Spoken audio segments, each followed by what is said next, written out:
Ma'am आप start कर दीजिए। जी, नमस्कार।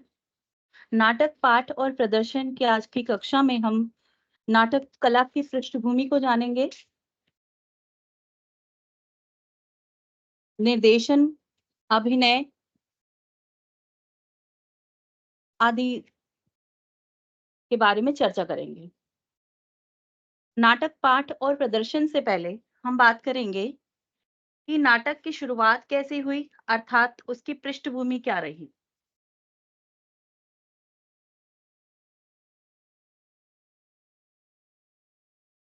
नाटक कला सबसे सर्वश्रेष्ठ कला है और इसमें संभावनाओं की कमी नहीं है। नाटक कला आरंभ से लेकर अंत तक के मूल रूप से अभिनय कला है और नाटक में मंच, दृश्य, वेशभूषा आदि गौण और अभिनय जो है प्रमुख होता है।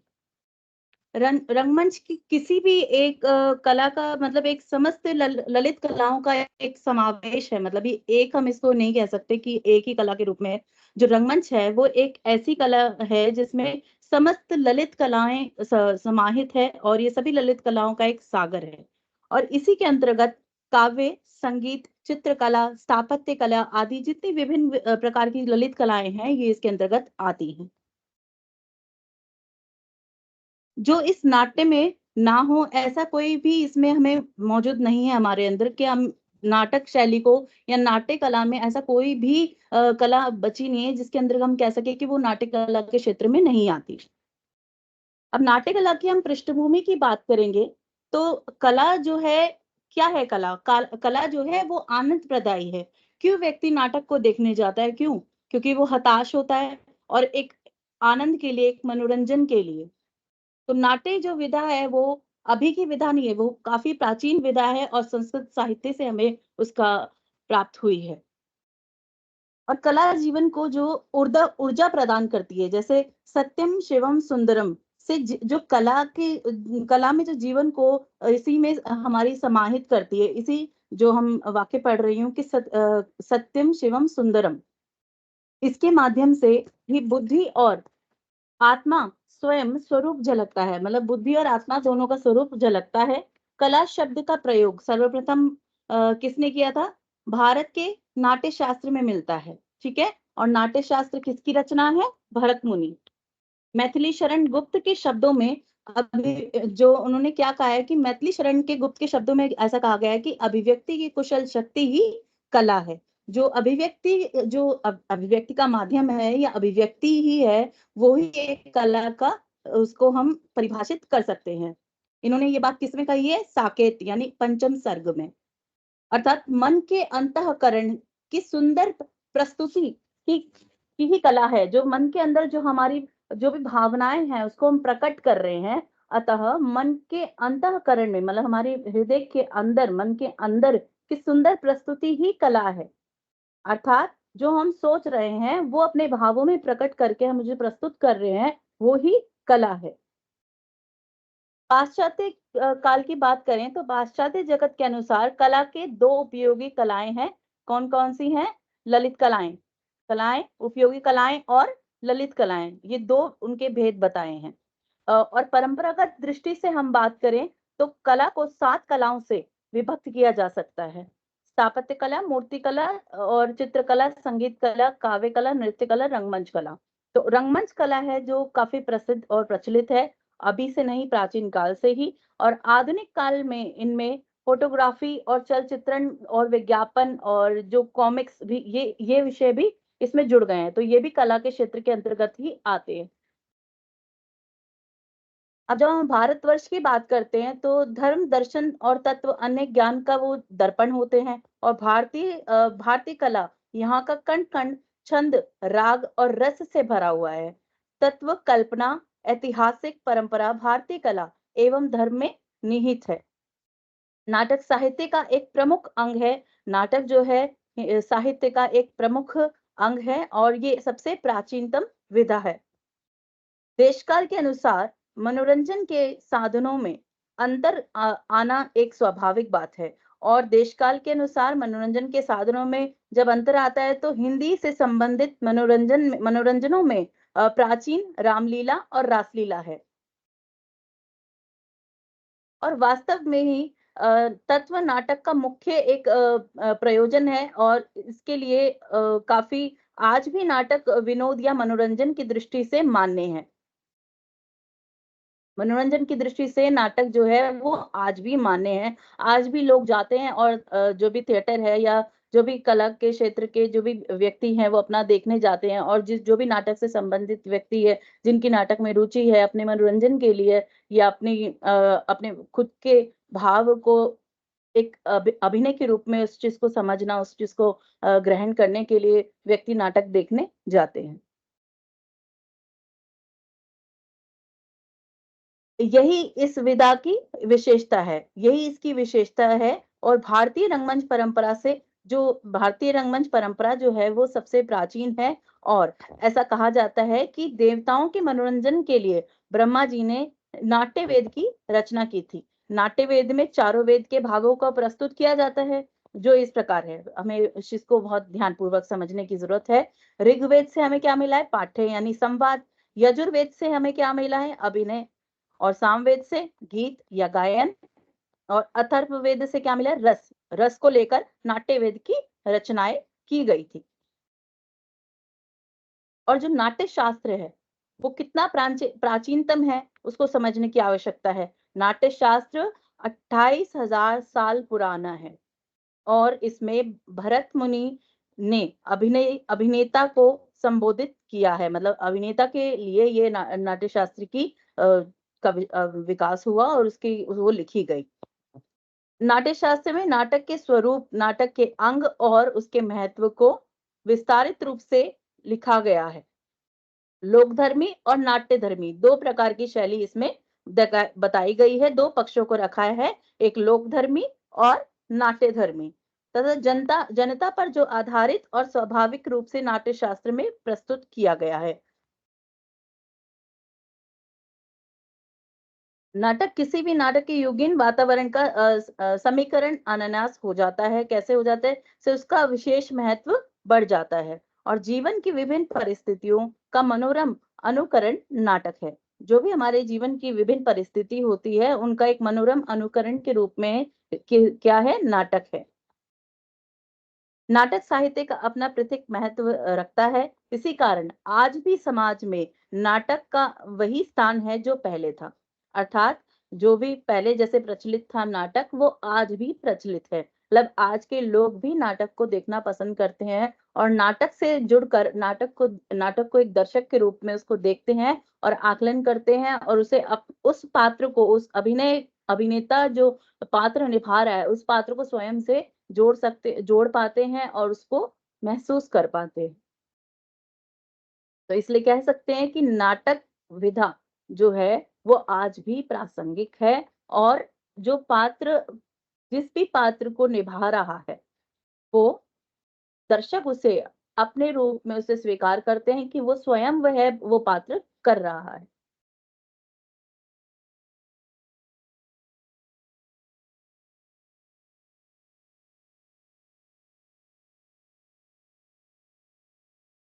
जैसे कि हम जानते हैं कि नाटक एक अभिनय परक एवं दृश्य काव्य विधा है जिसमें संपूर्ण मानव जीवन का रोचक एवं उसमें वर्णन किया गया है। रोचक एवं एक मनोरंजक रूप से वर्णन किया गया है। नाटक में अभिनेता विभिन्न पात्रों की भूमिका निभाते हैं। जो नाटक में जो अभिनेता होते हैं, उनके विभिन्न पात्र होते हैं। अब जैसे एक नाटक में समझ लीजिए कि कुल 24 पात्र हैं, 25 पात्र हैं। तो कुछ अभिनेता अपने-अपने पात्रों को निभाते हैं और कुछ अभिनेता को अगर उसके स्वभाव के कारण या उसके पात्र से अगर वो जुड़ रहा है किसी पात्र से, जो एक मुख्य पात्र अगर वो कर रहा है और उसके अलावा भी उसकी किसी और भी वो पात्रों की उसके अंदर खूबी है, वो उसमें निखर रही है कि ये पात्र इसको यही अच्छा निभा सकता है। तो वो एक की जगह 2 पात्र के रूप में भी अभिनय कर सकता है और करता है। और जिस तरह से जो भी वो प्रस्तुति करते हैं, उसे वो एक जीवंत रूप से प्रस्तुत करते हैं, जिसको देखकर उसमें प्राण से महसूस होते हैं कि इस नाटक में प्राण है। ये ऐसे ही प्रस्तुत नहीं किया गया है। इस नाटक को देखने में एक दर्शक की रुचि अनुसार उसे बनाया जाता है, ये तो सत्य है और उससे वो दर्शक को जो अनुभूति मिलती है वो बहुत ही अद्भुत होती है।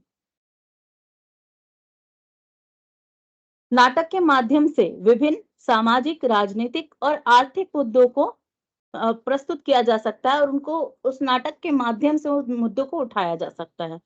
नाटक के विभिन्न प्रकार उनके विभिन्न प्रकार हो सकते हैं अर्थात जैसे हम देखेंगे ऐतिहासिक ऐतिहासिक नाटक जिसमें ऐतिहासिक घटनाओं की चर्चा हो जैसे चंद्रगुप्त, स्कंदगुप्त इस प्रकार के नाटक जयशंकर प्रसाद द्वारा रचित हैं। इस प्रकार के नाटक जो है वो ऐतिहासिक पृष्ठभूमि में आते हैं।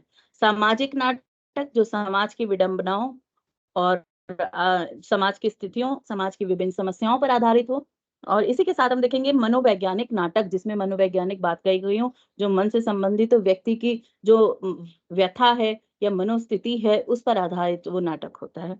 तो उसे हम कहते हैं मनोवैज्ञानिक नाटक और इसके बाद है हास्य नाटक। जब हास्य नाटक की बात आए, तो हम प्रहसन अर्थात अंधेर नगरी को कैसे भूल सकते हैं? तो अंधेर नगरी नाटक जो है एक हास्य नाटक है अर्थात वह एकांकी के रूप में प्रस्तुत है और साथ ही उसका जो शैली है वो प्रहसन है। मतलब पूरा हास्य आधारित वह नाटक।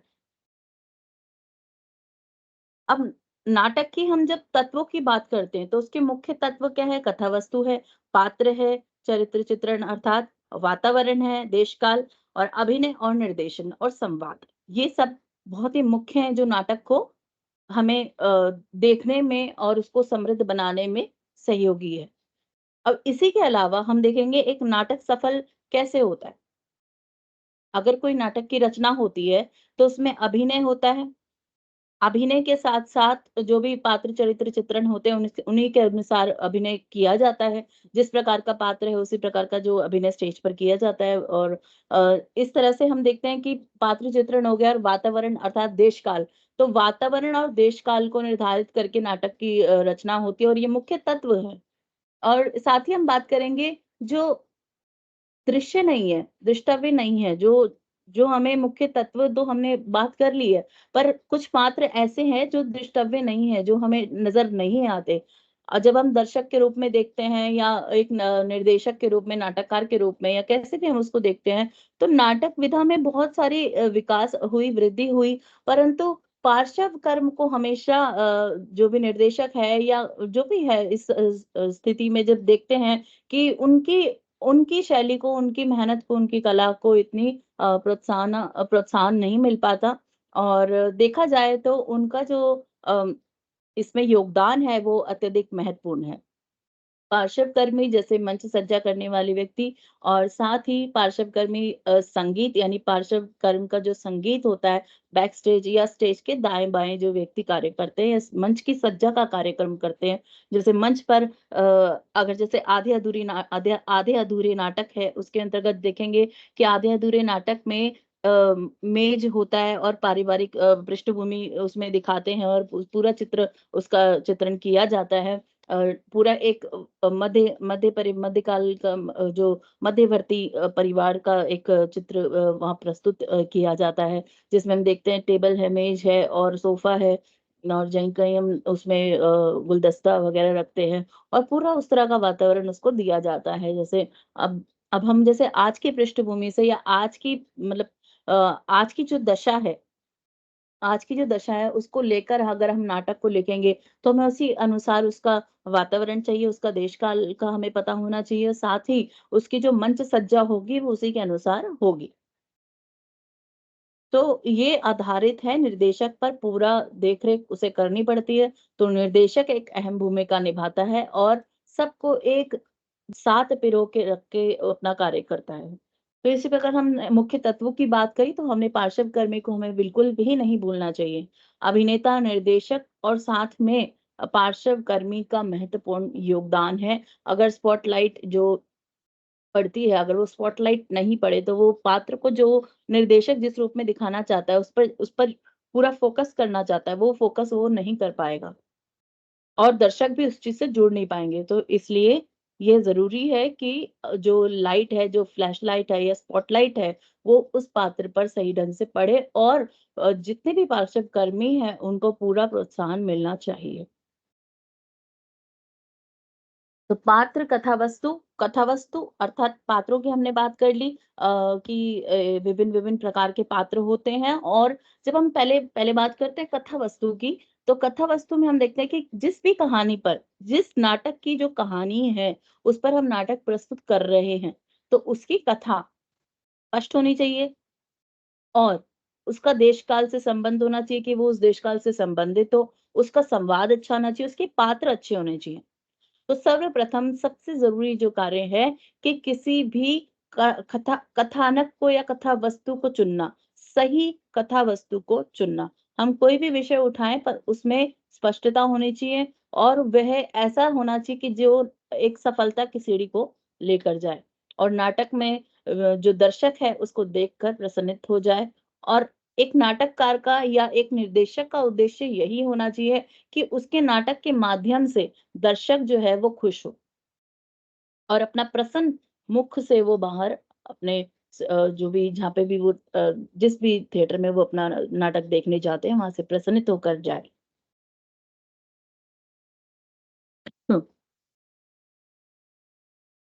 अब नाटक के विभिन्न उद्देश्य हैं जैसे मैंने आपको बता ही दिया एक तो मनोरंजन का साधन है और दूसरा उद्देश्य ये भी है कि दर्शकों को प्रसन्न करने का एक ये माध्यम है कि दर्शन अपनी जो पीड़ा है, जो दुःख है, तकलीफ है या किसी भी वो स्थिति मनोस्थिति में है, उस मनोस्थिति को वो भुलाकर नाटक में इस कदर खो जाए, इस तरह खो जाए कि वह अपने दुःख, दर्द, पीड़ा को भूल जाए और एक उसे सुख की अनुभूति अब जैसे विभिन्न प्रकार के नाटक होते हैं, कोई हास्य होते हैं, कोई व्यंग्य के रूप में होते हैं और कई जो होते हैं कि हम देखते हैं उसमें करुणा है, दया के रूप में उसे प्रस्तुत किया गया है या उसमें पीड़ा दिखाई गई है। तो उसमें दर्शकों को आँसू भी आ जाते हैं क्योंकि वो इतना दिल से उनके करीब से वो उन्हें लगता है, वो पात्र वह स्वयं को उसके रूप में देखने लगते हैं जो द अभिनय कर रहा है अभिनेता।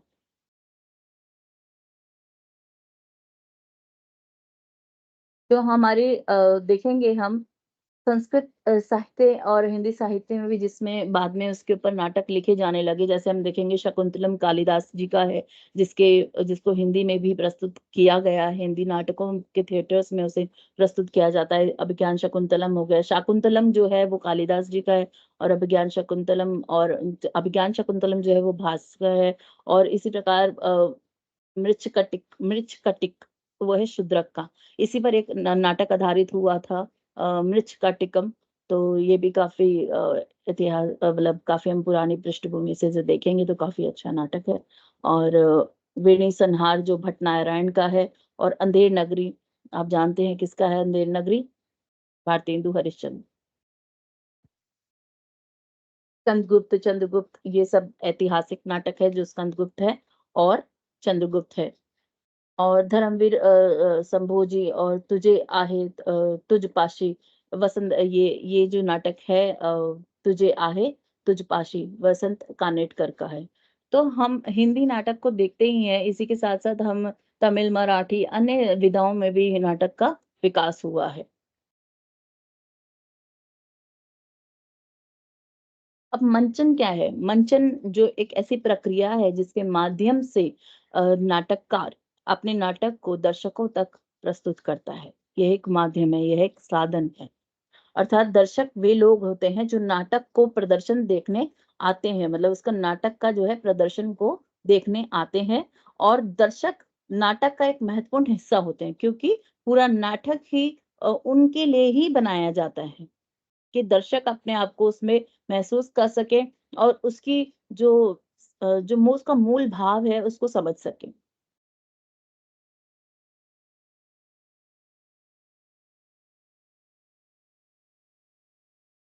अच्छा नाटक प्रदर्शन के जो स्वरूप हैं उसमें हम विभिन्न-विभिन्न शैलियों को देखते हैं जिसमें यथार्थवाद को हम देख सकते हैं, प्रतीकात्मक रूप से देख सकते हैं और एक अभिव्यक्तिवाद इसके रूप में देख सकते हैं। और अभिव्यक्तिवाद तो मुख्य है क्योंकि अभिव्यक्ति का माध्यम है।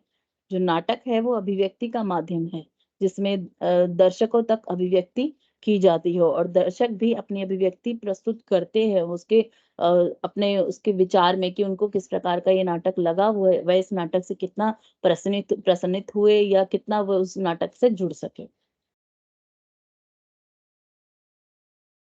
अब यथार्थवादी नाटक की बात करेंगे तो ये नाटक वास्तविक जीवन की घटनाओं और उनके जो उसमें पात्र अपनी अभिनय निभा रहा है उसको चित्रण किया जाता है।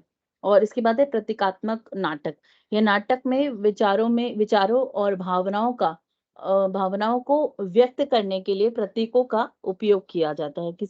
कोई भी प्रतीक लेके उस प्रतीक के रूप में उसका प्रदर्शन नाटक में किया जाता है।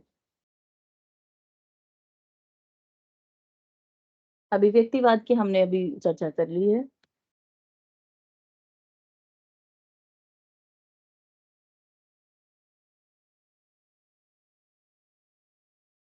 अब हमारा अगली इकाई में जो एक विषय है नाटक की व्याख्या के स्वरूप और प्रदर्शन शैली का निर्धारण। तो नाटक की जो हम व्याख्या के स्वरूप को जानेंगे और अभी हमने इससे पहले थोड़ी-सी हम कुछ चर्चा कर लेते हैं नाटक के विषय में और फिर इस विषय को उठाएँगे।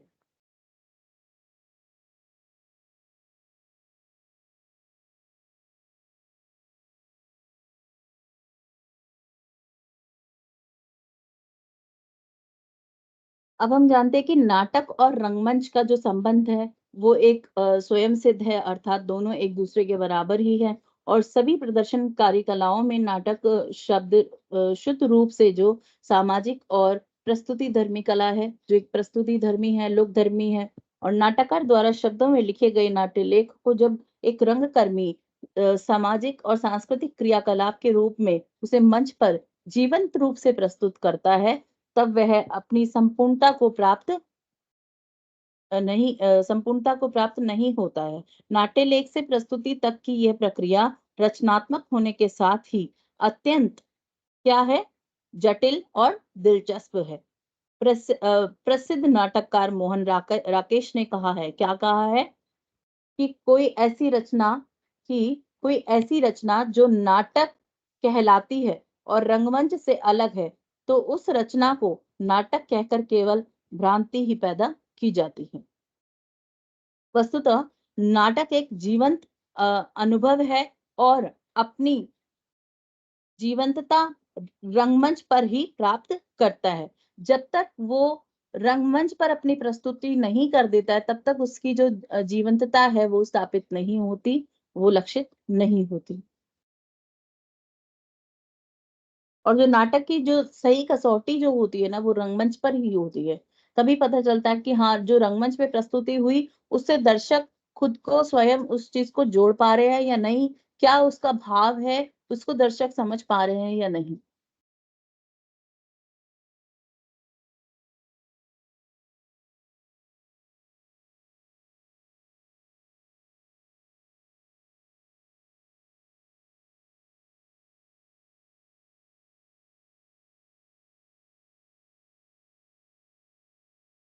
अब हम नाटक का अर्थ और स्वरूप को पढ़ेंगे, जिसमें आप समझेंगे कि नाटक का अर्थ क्या है, उसका स्वरूप क्या है। भारतीय काव्य शास्त्र में साहित्य को काव्य का समानार्थी मानकर काव्य के दो मुख्य विभाग किए गए, श्रव्य और दृश्य काव्य। यह विभाजन काव्य के बाह्य प्रकार अथवा इंद्रिय ग्राह्यता के आधार पर किए गए हैं। नाटक के अतिरिक्त साहित्य की सभी विधाएं श्रव्य हैं। निश्चित ही यह विभाजन साहित्य की विधाओं के स्वरूप पर आधारित नहीं है। आज तो कविता और कहानी को भी मंच पर उतारा जा चुका है। अर्थात हम देखते हैं कि आजकल एक नए शोज वगैरह आते हैं, लाइव शोज आते हैं जिसमें एक जो कवि है वो अपनी कविताओं को दर्शकों तक पहुंचाने के लिए माइक पे बोलते हैं। उस प्रक्रिया को आपने देखा होगा और पॉडकास्ट के माध्यम से भी कविताएं व्यक्ति सुनाते हैं, यूट्यूब के माध्यम से कवि अपनी जो भी रचनाएं हैं उनको सुनाते हैं। और रंगमंच का तो हम नहीं कह सकते, लेकिन एक ऐसे मंच उनको प्राप्त होते हैं जिसमें वो देखते हैं कि वो अपनी रचनाओं की प्रस्तुति कर सकते हैं। उन्हें एक मंच अब मिलने लग गया है जिस पर वो अपनी अभिव्यक्ति कर सकते हैं अपनी रचनाओं के माध्यम से।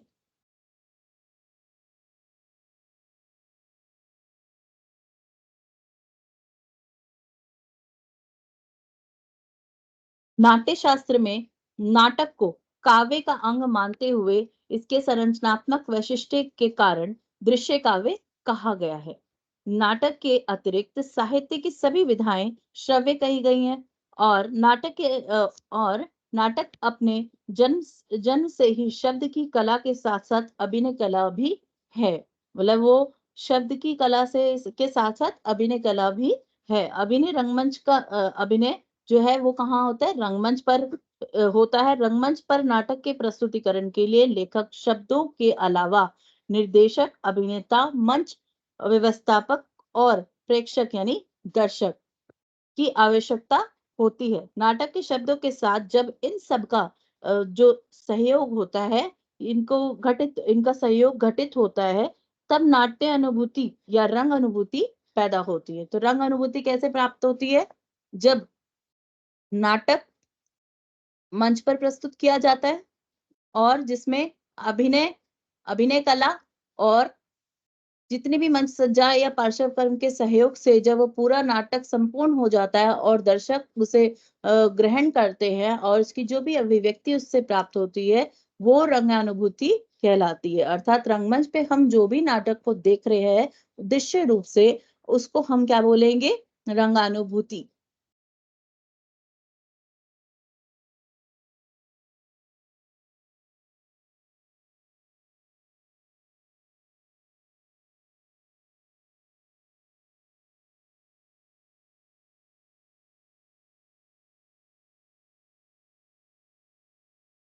तो भी हमने नाटक की परिभाषा और स्वरूप के बारे में चर्चा की। अब हम आगे बढ़ेंगे। नाटक की व्याख्या के स्वरूप और नाटक की व्याख्या के स्वरूप और प्रदर्शन शैली का निर्धारण। अर्थात नाटक की व्याख्या हम करेंगे कि नाटक मतलब कितने प्रकार के होते हैं, किस तरह से होते हैं। साथ ही हम उसमें देखेंगे उसका क्या स्वरूप है, प्रदर्शन शैली क्या है उसकी, किस प्रकार से उसको प्रदर्शित किया जाता है, किस शैली में प्रदर्शित किया जाता है। नाटक की व्याख्या और प्रदर्शन शैली का निर्धारण करते समय इन कारकों पर विचार करना आवश्यक है कि नाटक का प्रकार अर्थात नाटक किस प्रकार का है। नाटक के प्रकार या सामाजिक, ऐतिहासिक, राजनीतिक या नाटक की मतलब उसमें व्याख्या और प्रदर्शन शैली को प्रभावित करता है। जो नाटक किस प्रकार का है वह उसकी शैली को प्रभावित करता है। इसके बाद है नाटक का विषय अर्थात नाटक का विषय क्या है, किस विषय पर नाटक लिखा जा रहा है, उसका भी एक नाटककार को और दर्शकों तक उसका संदेश मतलब जो नाटककार प्रस्तुत कर रहा है उसका विषय क्या है, वो दर्शक उसको किस रूप में ग्रहण कर रहे हैं, किस चीज में उसको समझ पा रहे हैं। नाटक का विषय जैसे कि प्रेम, घृणा, ये विषय हो गए। और नाटक की व्याख्या और प्रदर्शन या युद्ध की दृष्टि से उसको दिखाया जा रहा है किसी भी नाटक को, तो वो उसकी एक प्रदर्शन शैली हो गई। तो इसकी प्रदर्शन शैली कैसी हो जाएगी? अब समझो कि प्रेम का प्रसंग हमें दिखाना है, तो हमें उसमें प्रेम की अनुभूति उसमें होनी चाहिए ना, उसमें अभिव्यक्ति जो है वो प्रेम का गुण उसमें आना चाहिए, तभी वो उसकी शैली को सिद्ध कर पाएगी। तभी नाटक के जो नाटककार द्वारा जो इतनी उसके जो वस्तु है, जो कथा वस्तु उसकी रखी गई है, उसको एक सफलता मिलेगी। कैसे? जब उसे दर्शक अपने उसे उस मुख्य संवेदना को या मूल संवेदना को समझ पाएंगे, उसको स्वीकार कर पाएंगे। तो इसी तरह से घृणा पर हो गया या युद्ध पर हो गया, या युद्ध की जैसे कोई पृष्ठभूमि दिखाई जाती है, युद्ध का पूरा विस्तार पूर्वक वर्णन होता है, तो उस ऐतिहासिक नाटक को आधार बनाकर उसमें उसका मंचन होता है और उसकी शैली यहाँ पे हमें स्पष्ट रूप से समझ आ जाती है कि ये युद्ध की शैली को दर्शाया गया है, इसमें युद्ध का चित्रण किया गया है। अब है नाटक का लेखक। नाटक जो है, नाटक के जो लेखक है कि शैली जो और दृष्टिकोण नाटक की व्याख्या और उसकी प्रदर्शन शैली को मतलब उस पे निर्भर होता है, उसको प्रभावित करता है। अर्थात नाटक के दर्शकों की रुचि को समझना, यानी नाटक का दर्शक, अर्थात नाटक का दर्शक हमारा अगला पॉइंट है, जिसमें हम समझेंगे कि नाटक के दर्शकों की रुचि और उसकी समझ में नाटक को प्रस्तुत करना, अर्थात उसमें उसको दृष्टि प्रदान करता है। अगर हम उसकी शैली को समझ जाएं कि नाटक में जो दर्शक की रुचि है वो क्या उस चीज को देखना चाहते हैं, उसको इससे संबंधित इसको शैली में हम डालेंगे, प्रदर्शन शैली में। नाटक का निर्देशक, अर्थात नाटक का निर्देशक नाटक की व्याख्या और प्रदर्शन शैली के लिए अपनी दृष्टि प्रदान करता है। नाटक के व्याख्या के जो स्वरूप की हम बात करेंगे, इसको और विस्तार पूर्वक समझेंगे कि जो नाटक की व्याख्या का जो स्वरूप है उसको हम समझने की कोशिश करेंगे। नाटक की व्याख्या के स्वरूप को दो मुख्य भागों में विभाजित किया जा सकता है। कौन कौन? शाब्दिक व्याख्या और व्यावहारिक। ठीक है।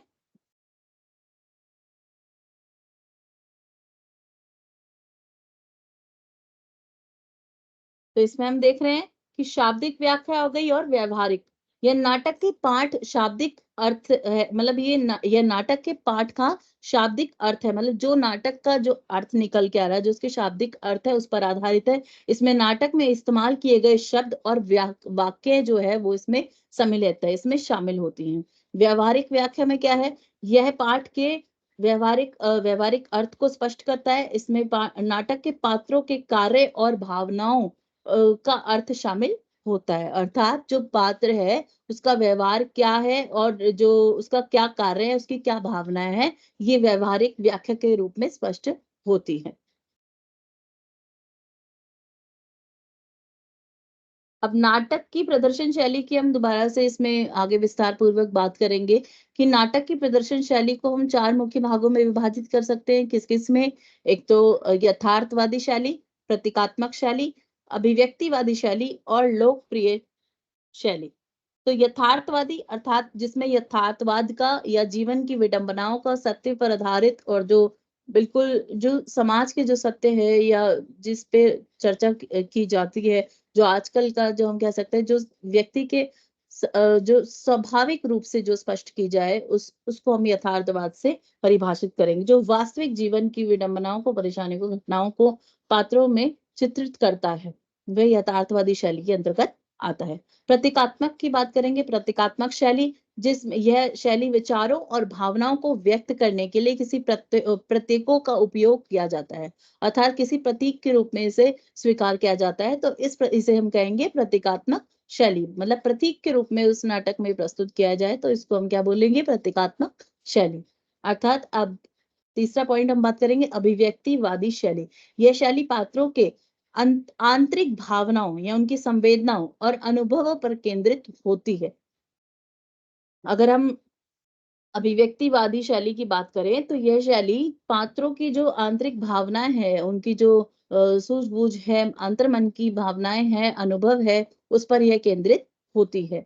और इसके बाद हम बात करेंगे लोकप्रिय शैली। लोकप्रिय शैली, यह शैली दर्शकों को मनोरंजन प्रदान करने पर केंद्रित या उस पर आधारित होती है।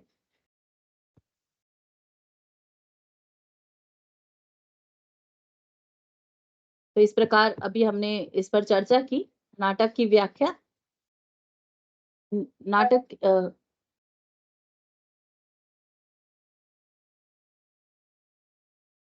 हाँ जी, नाटक की व्याख्या और प्रदर्शन शैली का हमने ये निर्धारण की बात करी।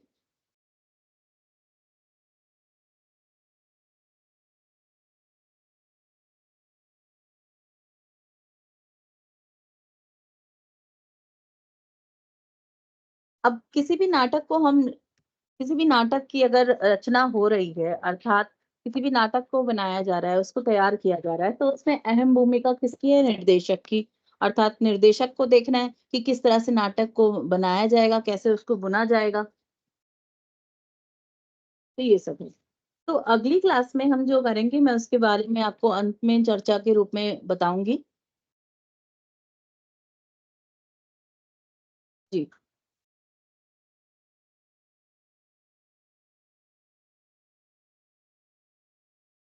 निर्देशन पर हम चर्चा करेंगे कि निर्देशन कितना महत्वपूर्ण अंग है नाटक में, और नाट्य कला को समझने के लिए हमें निर्देशन को समझना आवश्यक है। और नाट्य कला को, उसमें नाटक शब्द क्या है उसको हमें समझना है, और यह जानना आवश्यक है कि नाटक काव्य का रूप है, यानी दृश्य काव्य है, और जो रचना श्रवण द्वारा ही प्रस्तुत की जाती है। मतलब श्रवण के द्वारा प्रस्तुत की जाती है, और साथ साथ किसके द्वारा प्रस्तुत की जाती है? दृष्टि के द्वारा। अर्थात ये दृश्य भी है और श्रव्य भी है। और इससे दर्शकों को किसकी प्राप्ति होती है? रसानुभूति की। उन्हें आनंद की प्राप्ति होती है।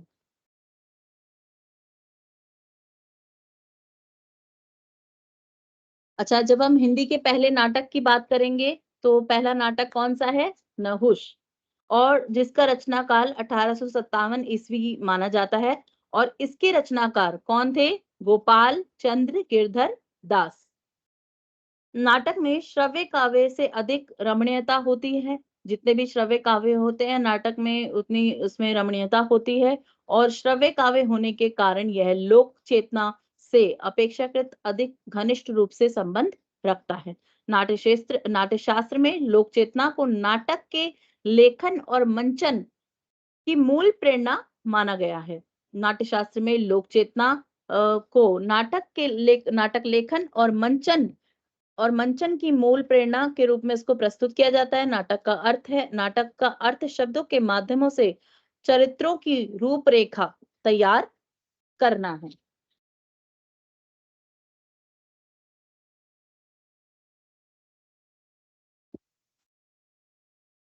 तो अब हम बात कर रहे थे कि नाटक के जो शब्द अर्थ की बात कर रहे थे। नाटक अर्थ जो है वो शब्दों के माध्यम से, नाटक का क्या अर्थ है कि शब्दों के माध्यम से चरित्रों की रूपरेखा तैयार करना। और नाटक का अभिनय है मूक अभिनय। जो नाटक के, जो हम बात करेंगे कि नाटक में नाटक का अभिनय कौन सा होता है? नाटक का अभिनय मूक अभिनय या आंगिक अभिनय द्वारा अभिव्यक्ति किया जाता है। और नाटकों में अभिनय सबसे अधिक महत्वपूर्ण है, जो अच्छे निर्देशन में तैयार किया गया हो। तो भी जो भी नाटक प्रस्तुत किया जाता है वो एक अच्छे निर्देशन में होना आवश्यक है। दर्शकों के लिए नाट्य कला मनोरंजन का साधन निर्देशन है। और औसतन अभिनेता या निर्देशक के लिए नाटक वह स्वयं को मानता है। अर्थात अभिनेता या निर्देशक नाटक की जो परिभाषा करता है वो अपने आप को ही उसमें परिभाषित करता है कि नाटक अर्थात मैं स्वयं, अभिनेता या निर्देशक।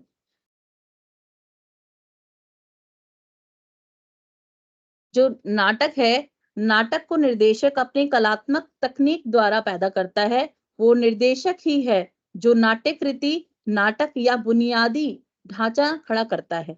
कौन ढांचा करता है तैयार नाट्य कृति के माध्यम से? निर्देशक।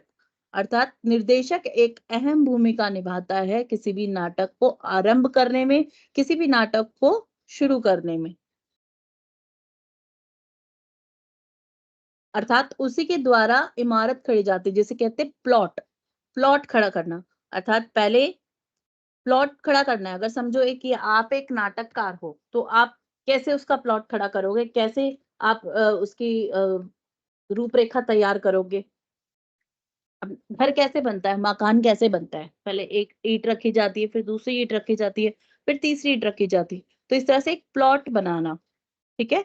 तो अभी पहले हम क्या करते हैं, जो निर्देशक का जो कार्य होता है, पहला कार्य क्या होता है प्लॉट के रूप में? अगर उसको एक प्लॉट तैयार करना है, जिसको एक रंगमंच की भाषा में हम प्लॉट कहते हैं, इंग्लिश में जो प्रयोग में होता है, या एक इमारत खड़ी करना, तो उसमें हम बात करेंगे। तो हम देखेंगे कि एक ईंट रखी, दूसरी ईंट रखी, तीसरी ईंट रखी, चौथी ईंट रखी। इसी प्रकार से जब तक वो भव्य महल तैयार ना हो जाए, तब तक इमारत बनाने की जो प्रक्रिया चलती रहती है। तो इसमें हम देखते हैं कि जब हम पहली ईंट के रूप में, अर्थात पहले हमें किस नाटक को हम चुन रहे हैं उसका कथा वस्तु हमें पता होना चाहिए। अर्थात उसका विषय क्या, विषय है नाटक का, विषय क्या है उसका चुनाव करना, उसका चयन करना एक महत्वपूर्ण कार्य है। जो कार्य किसको करना होता है? निर्देशक को। इसी के साथ जब वो उस विषय को चुन लेता है, तब वो सोचता है कि अब मुझे पात्रों की ज़रूरत है जो इसको निभा सके। पर उसके लिए उसे एक स्थान भी चाहिए, उसका वातावरण, देश-काल भी पता होना चाहिए कि हमें किस नाटक, इस विषय वस्तु पर जो विषय रखा गया है, इस पर हमें उसका देश-काल, वातावरण पता होना चाहिए। कि अब जैसे हमें कोई नाटक है, जो हमें पहाड़ों के रूप में दिखाना है, जो पहाड़ों की जो उसमें चर्चा हो, या उसका विशेष वहाँ का कुछ दिखाया जाए उस स्थान से संबंधित, तो वो उस नाटक में उसका मुख्य रूप से उसकी प्रवृत्ति दिखाई देनी चाहिए, तो उसको वो सफल करता है। ये हो गया हमारा कि विषय वस्तु का चुनाव करना, चयन करना, उसके बाद क्या करना कि देश काल या वातावरण का ध्यान रखना कि ये जो हम नाटक को चुन रहे हैं, क्या इस वातावरण से संबंधित जो दर्शक है, क्या इसमें रुचि रखते हैं या नहीं? तो दर्शकों की रुचि भी जानना एक आवश्यक है। जब तक निर्देशक को दर्शकों की रुचि नहीं पता होगी, अर्थात अभी जो हमारा समाज है, अभी हमारे जो आसपास के व्यक्ति है, लोग हैं, वो किस प्रकार का उनका वातावरण है, किस प्रकार की उनकी सोच है, विचार है, तो उस आधार पर हमें उस नाटक की रचना करनी पड़ती है। तो उस आधार पर उस नाटक का विषय हमें चुनना पड़ता है। तो ये निर्देशक का एक महत्वपूर्ण एक कार्य होता है। तो हमने बात की कि पहले हमने विषय वस्तु चुना, विषय वस्तु के बाद हमें जो भी वहाँ के दर्शक हैं या उसका देश काल है, वातावरण है, उस पर हमने पूरी उस पर चर्चा करते हुए उसका चयन किया। साथ ही साथ हमें ये देखना है कि जो हमने विषय चुना है, वो दर्शकों को वो मतलब उनको लुभा पाएगा या नहीं? क्या उसमें उनका कोई रुचि आएगी या नहीं? उस चीज़ का एक पहले से ही उसका पैमाना लगा लेना चाहिए।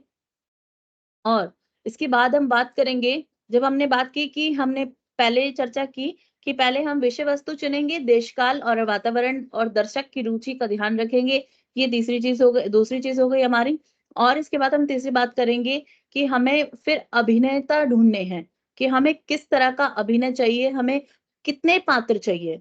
लगभग आप समझ लो कि कोई भी नाटक का चुनाव कर रहे हैं, विषय का चुनाव कर रहे हैं, तो हम पहले उसकी रूपरेखा बना लेंगे कि हमें इतने-इतने पात्र चाहिए। मतलब 1, 2, 3, 4 या 20, 24, 25, 30, तो उस आधार पर हमें उस चीज़ का चयन करना चाहिए कि हमें कितने पात्रों की आवश्यकता है, कितने स्त्री पात्र चाहिए, कितने पुरुष पात्र चाहिए या अन्य कोई और चाहिए। तो उस आधार पर हमें उसका चयन करना चाहिए। तो ये सब चर्चा हो गई है कि हमें किस रूप में हमें अभिनय के पात्रों की चर्चा करनी चाहिए, अभिनेता को चुनने का जो एक स्तर है उसको चुनना चाहिए। और इसके बाद हम देखेंगे, जब हम अभिनेता को चुन लेंगे, तो एक निर्देशक के ऊपर बहुत सारा एक कह सकते हैं भार होता है, कार्यभार होता है, जिसे उसे अभिनेताओं को भी देखना होता है और साथ ही उसको अपना वेशभूषा और मंच सज्जा और जितना भी उनका जो खर्चा होता है, कितना बजट लगेगा, कितना पैसा लगेगा, तो धनराशि का और इन सब का भी उन्हें ध्यान रखना पड़ता है। उनका भी इस चीज़ों का भी उनको पता होना चाहिए। कि उनके पास इस नाटक को बनाने के लिए उतना पर्याप्त धनराशि है या नहीं है। तो उसका भी चयन करना आवश्यक है कि इस नाटक को बनाने में उसके पास कितना पैसा है और कितना खर्च हो सकता है और कितने कम पैसों में, अगर उसके पास कम भी राशि है, तो क्या वो कम पैसों में इस नाटक को संपूर्ण कर सकता है? उस चीज़ का भी ध्यान रखना चाहिए। तो किसी भी नाटक की सफलता के लिए ये सब तो हमने अभी बात की, जो ये सब चीज़ें तो हमें आवश्यक होती ही हैं। इसके अलावा इसके जैसे हमने बात की अभी कि उनका जो धनराशि है, उनका जो बजट है, वो भी एक होना आवश्यक है। साथ ही जो पार्षद कर्मी हैं, उनका भी ध्यान रखना चाहिए कि क्योंकि संगीत के बिना या फिर फ़ोकस लाइट या स्पॉटलाइट के बिना जो कोई भी नाटक ना एक उसमें रुचि नहीं आती है। संगीत का क्या इसमें योगदान है? कैसे संगीत के माध्यम से नाटक जो है सफल हो पाता है? किसी भी नाटक में अगर आप संगीत हटा दो, तो वो नाटक इतना रोचक नहीं लगेगा। उसमें दर्शक मतलब ऊब जाएँगे और अगर जब संगीत की बात आ जाएगी, उसमें संगीत आ जाएगा, उसमें ताल आ जाएगी, उसमें लय आ जाएगी, तो वो नाटक की जो गति होगी ना, वो बहुत अद्भुत गति से वह नाटक आगे बढ़ेगा और उसको वह सफल सफल रूप से मंचित होगा और दर्शक उसे बहुत अच्छे मन से उसे स्वीकार करेंगे।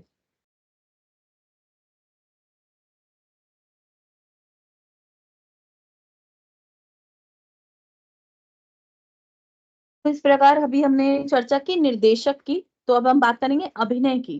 तो अर्थात हमने देखा कि निर्देशक जो है वो महत्वपूर्ण है और जो वो एक इसमें इसको सुगठित कथानक को इसमें चुनता है और उसमें मजबूती से उस कहानी को चुनकर उसे दर्शकों के समक्ष उसे रखता है, उसे प्रस्तुत करता है। और जो भी उसमें वो कलात्मक चीजें डालता है, या जैसे संगीत हो गई, या उसकी कल्पना के अनुसार उस नाटक को और मजबूत बनाने का कार्य करते हैं, वो निर्देशक उस चीज को अपनाता है। अब हम अभिनय की बात करेंगे, तो रंगमंच की सबसे प्रमुख और अनिवार्य और सबसे महत्वपूर्ण तत्व है, क्या है? अभिनय। रंगमंच इतिहास में अभिनय की परिभाषा, स्वरूप और प्रक्रिया पर चर्चा परिचर्चा होती रही है।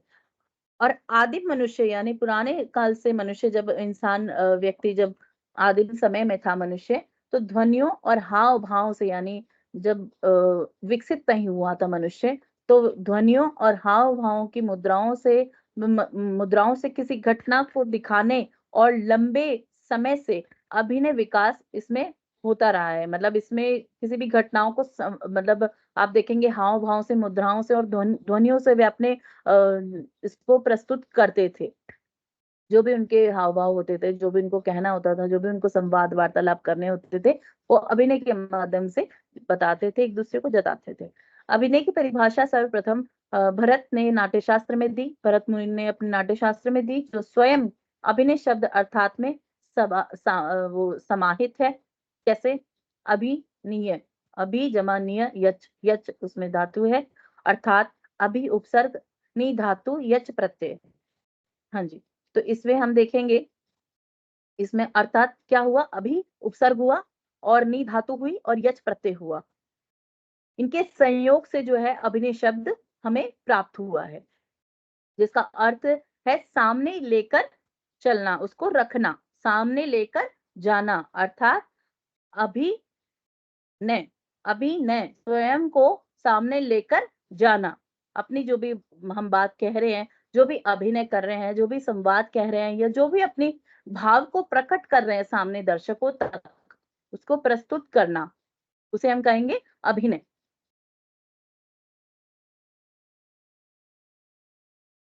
अभिनय एक ऐसी कला है जिसके जिसके माध्यम से अभिनेता नाटककार के शब्दों, विचारों अथवा कहानी का दर्शकों के सामने प्रस्तुत करता है। जो कहानी है उसको दर्शकों तक प्रस्तुत करता है। नाटककार के नाटक प्रस्तुतिकरण का मुख्य माध्यम कौन है? अभिनेता है। रंगमंच नाट्यशाला का जो वो है केंद्र बिंदु है। जो भी रंगमंच पे जो प्रस्तुति होती है, नाट्यशालाएं होती है, वो उसकी एक केंद्र बिंदु है। और रंगमंच का केंद्र बिंदु कौन है? अभिनेता है।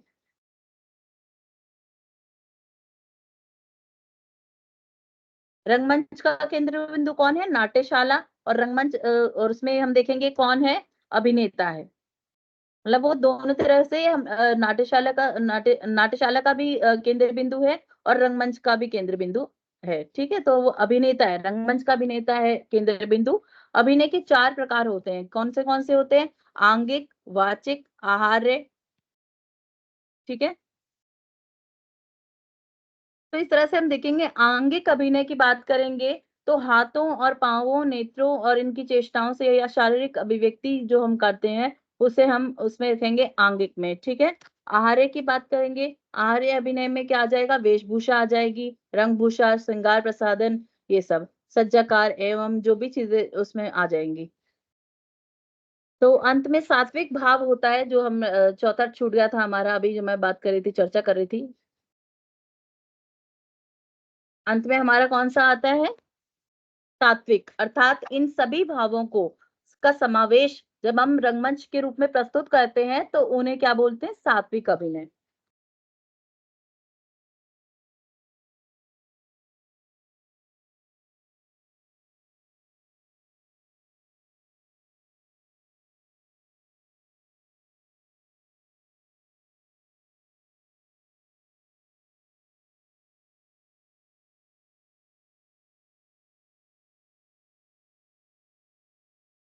अब हम संक्षेप में इसमें बात करेंगे अभिनेता के या अभिनय की।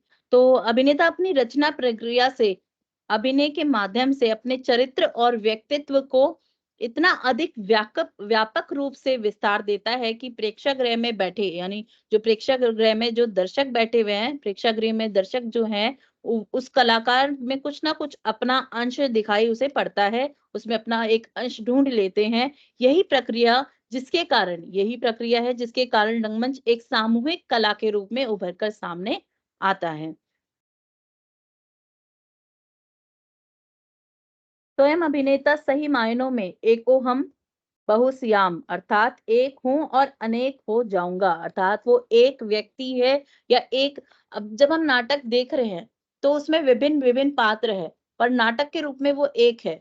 तो जब हम देखेंगे सभी कलाकारों से मिलकर एक नाटक बनता है, तो अभिनेता तो उसमें सभी जितने पात्र हैं, जितने कलाकार हैं, वो तो सभी अभिनेता हुए ना। तो उन उन उन माध्यम से जब वो व्यक्ति इतने दर्शकों के इतने व्यक्तियों से मिल जाता है, तो वो एक से अधिक हो जाता है।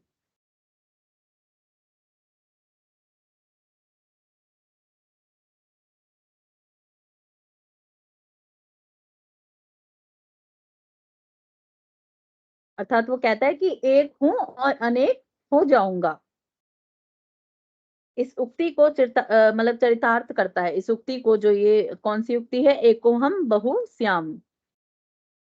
दैनिक जीवन के आम अनुभवों से, जो के भावावेशों से, क्रिया प्रक्रिया से और आशा निराशा से जुड़ा है। अक्सर गंभीर अभिनय से जिंदगी की समझ बढ़ती है। जो गंभीर अभिनय होता है उससे व्यक्ति की और दर्शक की जो है उसमें जो गंभीरता होती है वो उसके जीवन में बढ़ती है, समझ बढ़ती है। लोगों के व्यवहारों और मानसिकताओं की परतें भी खुलती है। जो लोगों के व्यवहार हैं, उनके मानसिकता की जो परतें हैं वो खुलती हैं। कुछ लोग स्वभाव से ही अभिनेता अभिनेता होते हैं, अर्थात कुछ लोग स्वभाव से भी अभिनय कला में निपुण होते हैं। और कुछ लोग अपनी कुशाग्र बुद्धि और मेहनत के बल पर अभिनय की बारीकियों को सीख जाते हैं। कुछ लोग जैसे, अब कुछ कहते हैं ना, यार हम तो बचपन से, जब से मतलब पैदा हुए तब से हमारे अंदर अभिनय कला मौजूद है। अर्थात देखा जाए तो बचपन से ही व्यक्ति अभिनय कला जानता है। कैसे? जब जब शिशु होता है, बालक के रूप में जब व्यक्ति होता है, मनुष्य, तब वो देखता है कि उसको कुछ भी बोलना नहीं आता, तो वो अपने हाव भाव से, यानी आंगिक क्रियाओं के द्वारा अपने भाव को स्पष्ट करता है। कैसे? आंगिक क्रियाओं के माध्यम से। अगर उसको कुछ चाहिए तो वो अपने हाथ पैर हिलाता है, या अगर उसको कुछ तकलीफ होती है तो वह रो के दिखाता है कि हाँ, मुझे कहीं दर्द है, पेट दर्द है, कुछ भी है। तो इसी प्रकार उसको बोलना नहीं आता है और वो इस तरह से अपने हाव भाव से बोलता है। या अगर किसी के सामने कोई चीज रख दी जाए, कि समझो कि कोई बच्चा है, अगर उसके सामने हम कोई चीज रख दें, तो वो तो मुंह से नहीं बोल पाएगा मुझे ये चीज खानी है। वो तो अपने हाथ से उसको इशारा करेगा, उसको अपनी ओर खींचने की प्रयास करेगा कि हाँ, मैं इसको खुद से स्वयं खा लूं। या वो उसके ऊपर ऐसे हाथ मार देगा कि हाँ, उसे ये चीज चाहिए। तो ये चीज आंगिक प्रक्रिया में दिखाते हैं, और ये एक कह सकता है कि वो एक अपने बाल्यकाल से ही अभिनय कला इसमें हर व्यक्ति में, हर मनुष्य में होती है। और जो अभिनय के गुण है कई व्यक्तियों में, जो कई अभिनेता का जो अभिनेता होते हैं, वो बचपन से ही कुछ ना कुछ उनके अंदर एक ऐसा स्वभाव होता है, जिसे हम जेनेटिक भी कह सकते हैं, या जिसे हम कह सकते हैं कि हाँ, उसका शुरुआती तौर पर ही उसमें अभिनय कला मौजूद होती है। और इसी प्रकार अगर किसी में अभिनय कला बचपन से मौजूद नहीं है, शुरुआती तौर पे मौजूद नहीं है, तो वो क्यों नहीं, अब अगर उसके नहीं है, समझो, ठीक है, अगर किसी में अभिनय कला मौजूद नहीं है, तो वो अपनी कुशाग्र बुद्धि से और लगन से, मेहनत से उसको सीख जाता है, समझ जाता है।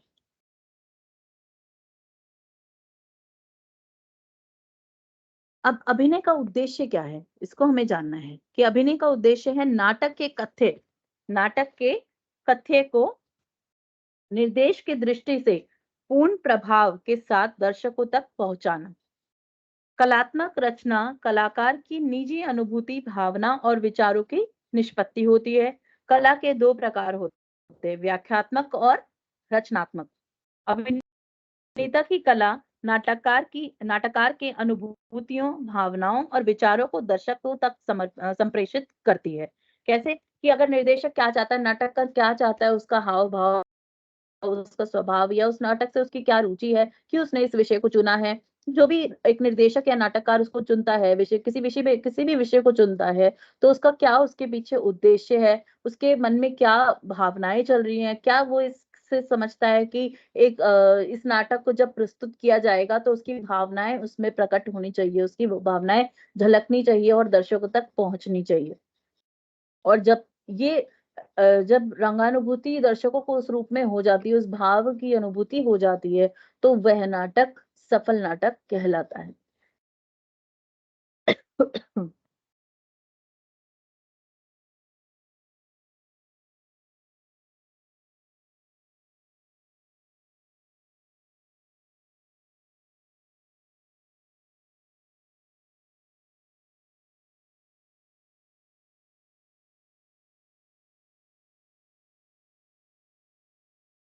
अब हम बात करेंगे रंग संगीत की।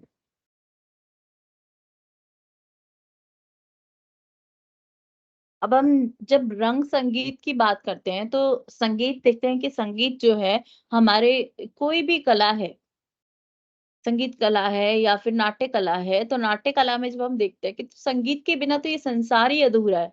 आज हम जो बोल रहे हैं या सुन रहे हैं, वो उसमें भी संगीत है। ध्वनि है, लय है, ताल है, मेरे बोलने के तरीके में, हाव-भाव में, हर चीज़ में, हर वस्तु में, इस संसार की हर वस्तु में संगीत है। ये मुद्राएँ जो हाथों की मुद्राएँ हैं, इसमें हम इसको दर्शा रहे हैं, संगीत इसमें भी संगीत है।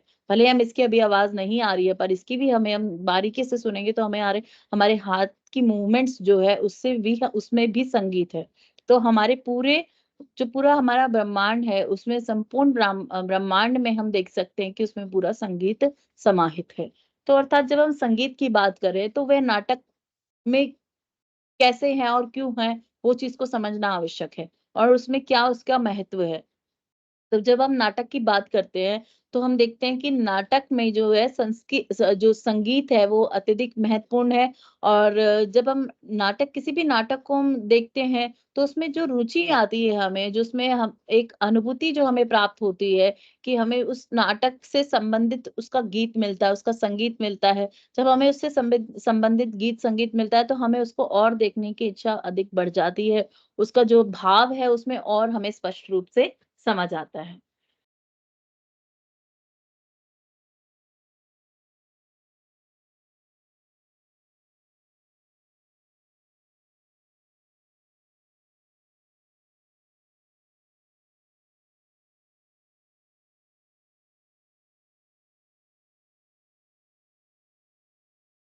संगीत है प्रदर्शन कलाओं जो संगीत है प्रदर्शन कलाओं का सबसे स्वीकृत और सार्वभौमिक एक रूप है और यह हर समाज में पाया जाता है। मतलब हर व्यक्ति हर इस समाज के या इस संसार के हर व्यक्ति संगीत से कहीं न कहीं जुड़ा रहता है। यह वाद्य और अथवा स्वर दोनों प्रकार से होता है और जिसमें हम कह सकते हैं कि हमें वाद्य रूप से भी देख सकते हैं और हम अपने गायन के रूप में भी इसको देख सकते हैं। आमतौर पर किसी भी भावना या मनोदशा को व्यक्त करने के लिए किसी विशिष्ट घटना या दैनिक कार्य को चित्रित करने का माध्यम है, जैसे कि धार्मिक नृत्य, शिकार, युद्ध और प्रतिनिधित्व करने के वाले नृत्य, जो भी इस चीज़ों को प्रस्तुत करते हैं, उसमें नृत्य उसमें प्रस्तुत किया जाता है और अब हम बात करेंगे रंगमंच प्रदर्शन का मुख्य रूप से अभिनय, गायन, नृत्य और संगीत, संवाद, कथन या सस्वर पाठ इसमें शामिल होता है और लेकिन इसमें कठपुतली और नुक्कड़ नाटक भी शामिल होते हैं और संगीत, नृत्य, रंगमंच सांस्कृतिक प्रचार की प्रमुख देन है।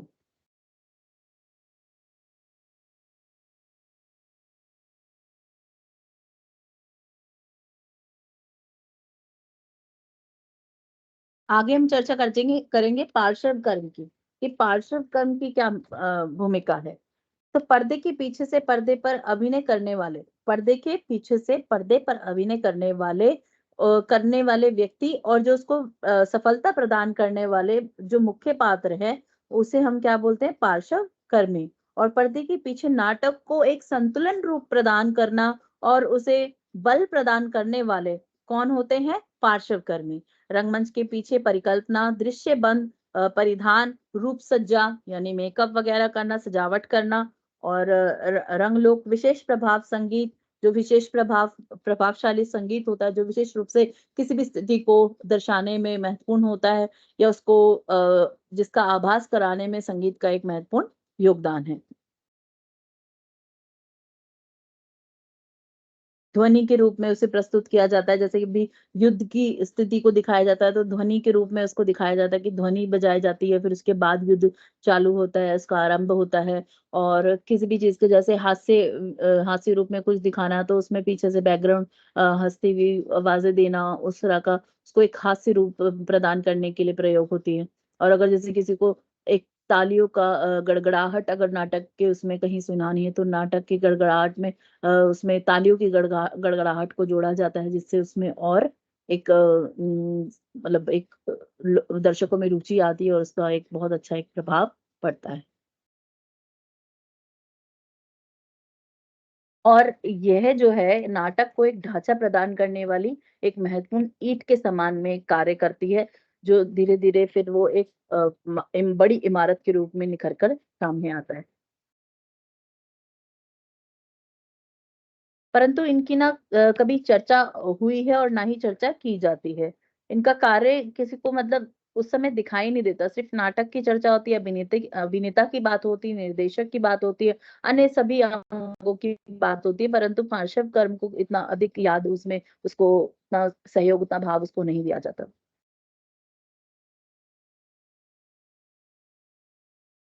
मंच मंच प इनकी चर्चा चर्चा नहीं होती है मंच पर इनकी कि इन्होंने क्या कार्य किया, इन्होंने क्या इनका क्या महत्व रहा नाटक में। और इसमें हम देखते हैं मंच पर अभिनेता-अभिनेत्री या रंगकर्म स्पष्ट रूप से द्रष्टव्य होता है। कौन-कौन? अभिनेता-अभिनेत्री, रंगकर्म और ये जो भी रंगमंच पे नाटक की प्रस्तुति होती है और सब कुछ होता है, तो वो चीज़ें सब स्पष्ट रूप से दिखती है, पर कौन चिपके रह जाते हैं? पार्श्व कर्मी अर्थात बैकग्राउंड कर्मी के कार्य और उनके पर्दे के पीछे छिपकर ही रह जाते हैं। पर्दे के पीछे कार्य कर रहे हैं, जो पार्श्व कर्मी हैं, उनके जो कार्य हैं, उनके महत्व जो है, वो पीछे ही छुपकर कहीं रह जाता है, पर्दे के पीछे।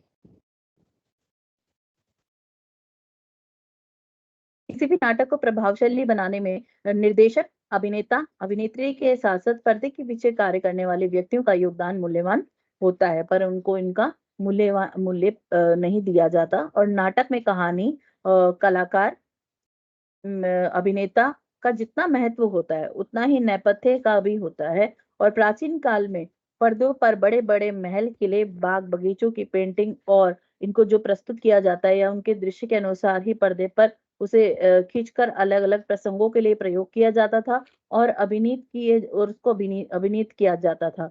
समय के बदलाव के साथ परिवर्तन इसमें होने लगे। जैसे पहले तो क्या होता था, कोई भी दृश्य दिखाया जा रहा है, तो उसमें पीछे पर्दा लगा दिया जाता था उस दृश्य के अनुसार।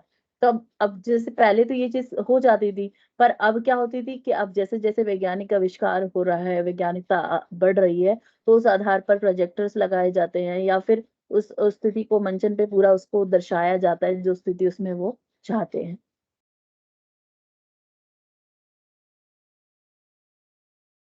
अलग-अलग उस प्रसंगों के लिए उनका प्रयोग किया जाता था पर्दों का।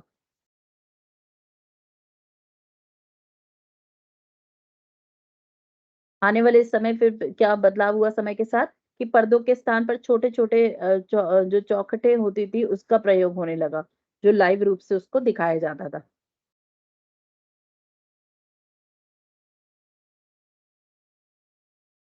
पर्दों के स्थान पे क्या-क्या प्रयोग किया जाने लगा?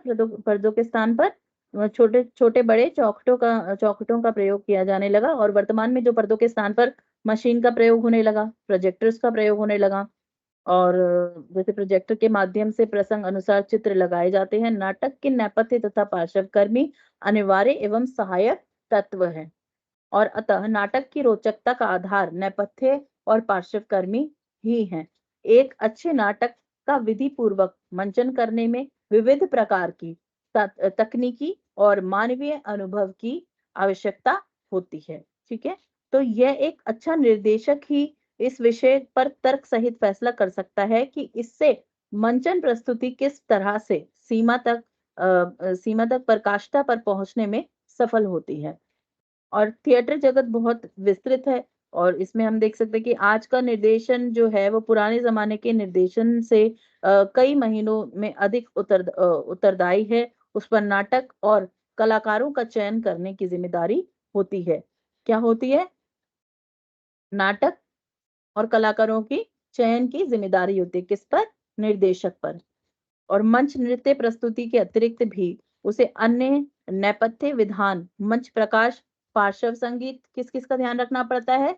एक तो नेपथ्य विधान का, मंच प्रकाश का, पार्श्व संगीत का, मंच सज्जा का, आदि आदि अन्य ओपन कार्य जो जो खुले रूप से दिखाई देते हैं दर्शकों को। और जैसे मंच सज्जा हो गया, पर्दों की जैसे पर्दे लगाने हैं तो पर्दों की भी दिखा दी। अगर किसी परिवार का मतलब ड्राइंग रूम के रूप में उसे दिखाना है तो पर्दे दिखा दिए, या अगर किसी को मेज और सोफा दिखाना है तो उसको एक लाइव रूप से उसको प्रस्तुत करना, ये सब निर्देशक का कार्य होता है। मतलब इस चीज का उसे ध्यान रखना पड़ता है।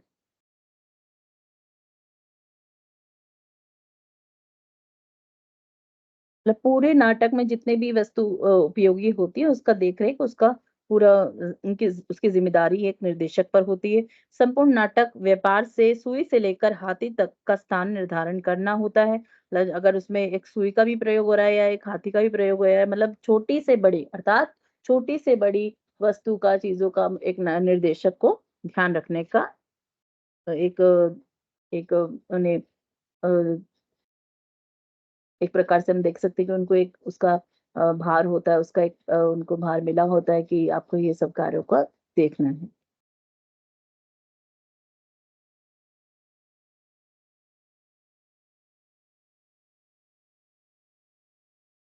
और साथ ही साथ उसे उस नाटक का प्रचार-प्रसार भी करना होता है, कि अगर वो नाटक कोई बना रहा है, अगर उसमें दर्शक ही नहीं आएँगे, उसका प्रचार-प्रसार ही नहीं होगा, तो उसका नाटक सफल कैसे होगा? तो अगर जो अभिनय कला जो कर रहा है, उनको अभिनेताओं को कैसे वो उसका धनराशि उनको प्राप्त हो सकेगी? जिन्होंने उस पात्र को अपना एक जीवंत रूप देना चाहा, लेकिन उसका उसमें दर्शक नहीं मौजूद होंगे, तो नाटक कैसे सफल होगा? तो इसीलिए इस चीज़ का भी ध्यान या ज़िम्मेदारी एक निर्देशक पर होती है।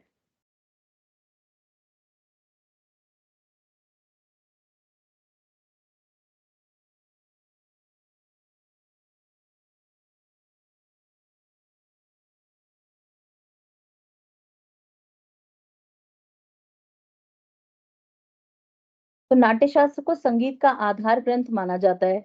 जो नाट्यशास्त्र में जो संगीत है उसको एक आधार ग्रंथ माना जाता है, और भरत ने भी इसका एक श्रुति का सिद्धांत भी इसमें प्रस्तुत किया है। और ये लोक लोक में जो संगीत जो चर्चा में होता है इसके ऊपर उन्होंने विचार किया है। प्राचीन समय के भारतीय संगीत का यदि कोई भी शास्त्र उपलब्ध है तो उस वह भरत का नाट्यशास्त्र है। और प्राचीन काल के दौरान ही भरत ने संगीत का प्रसिद्ध ग्रंथ नाट्यशास्त्र की रचना की थी। तो हमने अभी ये पिछले उसमें अभी चर्चा की है। अब निष्कर्ष में हम अगर कहें तो हिंदी जो रंगमंच है, हिंदी रंगमंच संस्कृत या लोक या पारसी रंगमंच, जब हम बात करते हैं तो हमें लोक रंगमंच और संस्कृत रंगमंच और पारसी रंगमंच होते हैं। तो संस्कृत रंगमंच में हम देखते हैं अभिज्ञान शकुंतलम और मेघदूतम, ये प्रकार के विभिन्न नाटक हैं जो संस्कृत में काफी प्रचलित थे, और आज भी उन नाटकों को चुनकर उसको हिंदी नाटक में थिएटर के रूप में उसे प्रस्तुत किया जाता है, रंगमंच पर प्रस्तुति उसकी की जाती है। और यही नहीं, ये संस्कृत के विभिन्न कई नाटकों को ये हमारी सिर्फ़ भारतीय संस्कृति में ही उसका प्रयोग नहीं हुआ, उसको पाश्चात्य जो नाट्य शास्त्र हैं या जो भी नाटककार है या निर्देशक है पाश्चात्य देश का, पाश्चात्य संस्कृति का, वो उसको प्रयोग में लेते हैं और उसको अपनी कथा वस्तु या विषय वस्तु बनाते हैं। उसको उसका अनुवाद के रूप में प्रस्तुत करते हैं।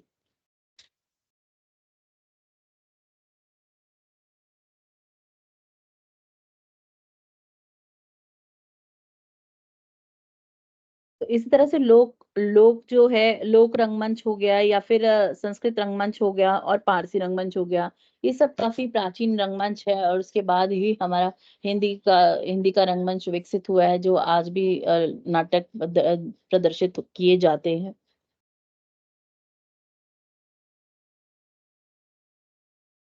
भारत में संस्कृत रंगमंच की जो पृष्ठभूमि में चले जाने के बाद भी लोक रंगमंचों की परंपरा जो है अत्यंत क्या है, सुदृढ़ है। और नौटंकी, रासलीला, रामलीला, स्वांग, नकल, ख्याल, यात्रा, यक्षगान, नाच, तमाशा, आदि लोकप्रिय हैं, ठीक है? और लोकप्रिय लोक नाट्य रूप में इसमें हम देख सकते हैं। जैसे हम देखते थे कि काफ़ी समय से हम आज भी कहीं न कहीं इस चीज़ का प्रयोग होता है।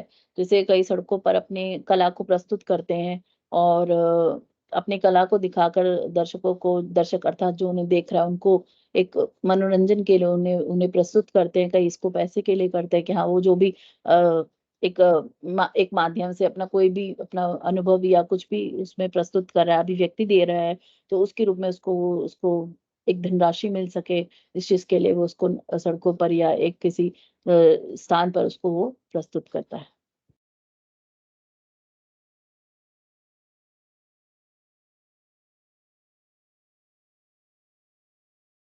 आधुनिक रंगशाला, आधुनिक नाटक और आधुनिक अभिनय की आत्मा भारतीय है, किंतु कुछ स्थानीय प्रभावों को छोड़कर। तो अर्थात इस प्रकार हम देख सकते हैं कि जो रंगमंच है या नाटक है, दोनों एक-दूसरे के पूरक हैं और अगर कोई भी नाटक जब तक अगर वो प्रस्तुत नहीं होगा रंगमंच पे, तो वो एक असफल या अपूर्ण नाटक हम उसको कह सकते हैं। तो रंगमंच जो है एक स्थान है जिस पर नाटककार अपनी कलाओं के माध्यम से, अपने अभिनेताओं के माध्यम से किसी भी कथा वस्तु को प्रस्तुत करता है, किसी भी कहानी को दर्शकों तक पहुँचाता है, जिसमें उसका उद्देश्य होता है कि दर्शकों को मनोरंजन की अनुभूति कराना और उसमें एक कह सकते हैं कि उसमें यथार्थवाद से परिचित कराना या अगर कोई यथार्थ की जीवन की विडंबनाओं पर या सामाजिक स्थितियों पर आधारित नाटकों को प्रस्तुत करना, उसमें दर्शक उस चीज़ से जुड़ सके, तो इसका एक महत्वपूर्ण ये भाव होता है, अंग होता है और इसका ये महत्वपूर्ण उद्देश्य होता है।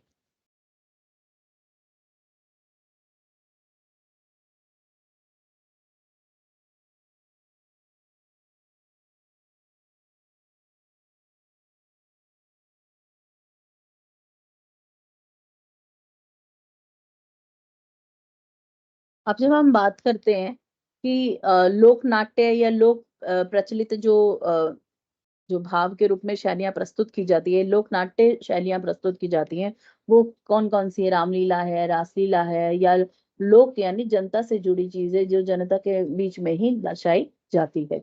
तो भारत में रामलीला और रासलीला की गायन, नृत्य और नाट्य शैलियों की परंपरा मतलब जो सबसे पहले हिंदी के क्षेत्र में शुरू हुई, उसके बाद ये संपूर्ण भारतवर्ष और दक्षिण एशिया तक इस पर रंगमंच आरंभ हुआ और ये अन्य दुनिया के कई क्षेत्रों में फैला और इंदुजा अवस्थी ने अपनी पुस्तक रामलीला परंपरा और शैलियाँ इसमें क्या एक जगह लीला की जो अर्थवत्ता स्पष्ट करते हुए लिखा है क्या क्या स्पष्ट किया है इन्होंने इनका अर्थ स्पष्ट करते हुए संभवतः ईश्वर के अवतारों का सांसारिक चरित्र प्रस्तुत करने की परंपरा ही आगे चलकर नाटक की संकल्पना से जुड़ गई और इसलिए जो अभिटन रूपों तथा कृष्ण और गोपियों के रास नृत्य की संकल्पना से मिलकर कृष्ण के जो चारित अभिनय है जो उनका अभिनय को प्रस्तुत किया गया है उसको अभिनय को प्रस्तुत करने वाला नाट्य रूप रास लीला के नाम से प्रसिद्ध हुआ और राम के चारित्य अभिनय का जो नाम से जो प्रस्तुत हुआ उसको हमने क्या कहा रामलीला रखा और अतः ये नाम एक दूसरे के प्रभाव स्वरूप नहीं वरन उस समय तक लीला और अर्थ विस्तार नाटकीय प्रस्तुतिकरण के अर्थ में हो जाने के कारण सहज ही रख दिए गए। ईश्वर के इन अवतारों का ही ईश्वर के इन अवतारों का जिनको अवतार के रूप में माना जाता है राम और कृष्ण को और ईश्वर के इन अवतारों का यह लोक लीला रूप बेहद मनभावन प्रेरणादायी और लोक रंजनकारी है मतलब लोग इसे बहुत ही गहराई से इसे समझते हैं और इसको देखना पसंद करते हैं रामलीला रासलीला और भारतीय लोक कला ठीक है तो लोक मन में राम के मर्यादा पुरुषोत्तम और उनके जीवन के संघर्षशील चरित्र के व्याप्ति करते हैं और स्वीकृति का अंदाजा इस बात पर लगाया जा सकता है कि हमारे यहाँ असंख्य स्त्री पुरुषों में के नाम आदि मध्य या अंत में जो है राम लगा होता है उससे वो मुख्य रूप से हमें वो दिखाई देता है कि कईयों के आगे नाम राम का नाम होता है, कईयों के पीछे नाम का नाम होता है, जैसे घनश्याम, इस तरह से। तो राम और कृष्ण दोनों के रूप में हम देख सकते हैं, रामनाथ। और इस प्रकार से कई हम जिसमें राम शब्द का आगे या पीछे प्रयोग होता है, तो वो हम देख सकते हैं।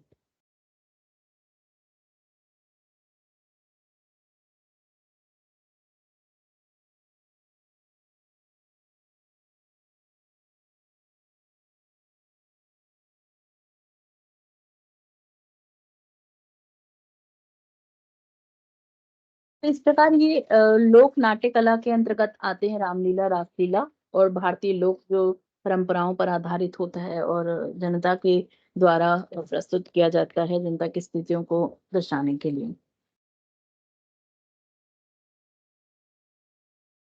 इसके बाद हम चर्चा करेंगे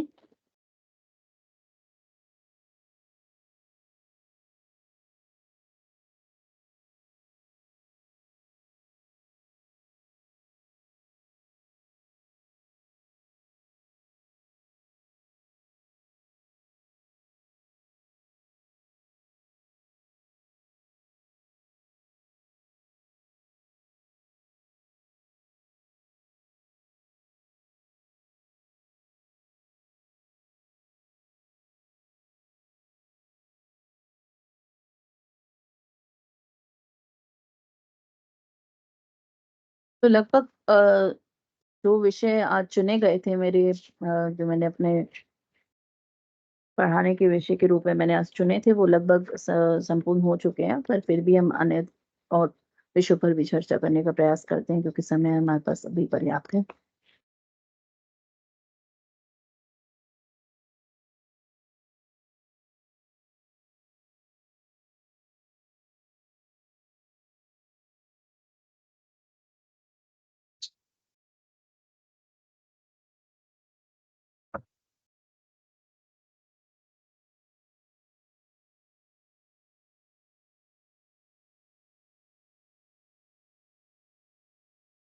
अब हम बात करेंगे कि पारंपरिक रंगमंच की सामान्य जो प्रवृत्तियां होती हैं उस पर बात करेंगे।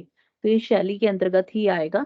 तो पारंपरिक नाट्य परंपरा प्रधानतः मौखिक रही है। क्या रही है? मौखिक रूप से है और इसलिए उसके आलेख सुरक्षित नहीं रह सके और परंतु फिर भी अभिव्यक्ति की विविधता, संपन्नता और परिमाण की दृष्टि से बहुत समृद्ध है।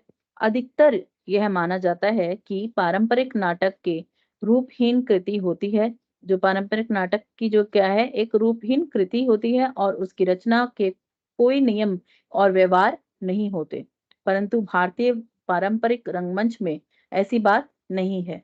युगों से चले आने वाले हमारे पारंपरिक रंगमंच में ऐसी बात नहीं है। युगों से चले आने वाले हमारे जो पारंपरिक नाट्य रूप में जो सुनिश्चित रूप से नियम और रूढ़ियां हैं और अलग-अलग प्रदेशों और शैलियों के रूप में नाट्य रूपों की प्रस्तुति प्रवृत्तियां एक समान रूप से हमें दिख जाती हैं और कथा इसमें हम देखते हैं कथानक और विषय वस्तु जो भी नाटक होते थे उसकी जो पारंपरिक रंगमंच की पर जो प्रस्तुत होते थे उनके कथानक और वस्तु वस्तु जो होती थी पारंपरिक रंगमंच में 3 प्रकार की कथा वस्तु मिलती है। कौन सी? पौराणिक कथाओं या पात्रों से संबंधित होती थी और दूसरे सामाजिक आर्थिक परिस्थितियों पर आधारित और उनकी प्रतिक्रिया स्वरूप और यथार्थ जीवन को प्रस्तुत करने वाली कथा होती थी और तीसरे में प्रेम और शौर्य के आख्यान और प्रेम आख्यान को की परंपरा को प्रस्तुत करना सांग और संगीत में विशेषकर विकसित हुई जिसमें सांग परंपरा विकसित हुई और संगीत संगीत के क्षेत्र में वह विकसित हुई मतलब संगीत में उसका काफी योगदान रहा। धार्मिक नाटकों में पौराणिक कथानकों का प्रयोग किया जाता है और रामचरित्र, कृष्ण कथा, सत्य हरिश्चंद्र और प्रहलाद चरित के कथानक असम से केरल तक आज भी नाट्य रूप में अभिनीत होते हैं और कथानकों लोक कथानकों पर आधारित नाट्य रूपों में भी पौराणिक कथानकों से संबंधित नाटक अवश्य खेले जाते हैं।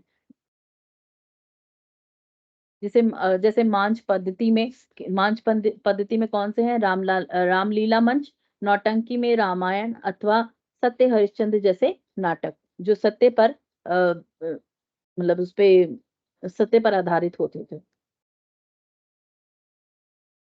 एक और रोचक रूढ़ी यह भी है कि जहाँ लौकिक नाट्य परंपरा के नाटकों में सामाजिक जीवन के कुछ परिचित व्यापारों का उल्लेख अथवा सामाजिक कुरीतियों पर स्पष्ट व्यंग्य प्रमुख स्थान रखता है, जहाँ वहाँ धार्मिक नाटकों में भी बीच-बीच में लाए जाने वाले छोटे प्रसंगों अथवा कथा के बीच में ही स्थानीय अधिकारी अथवा किसी प्रवाद पर झीटकाशी कर दी जाती है। मतलब उसमें बोला जाता है। झीटकाशी मतलब उसका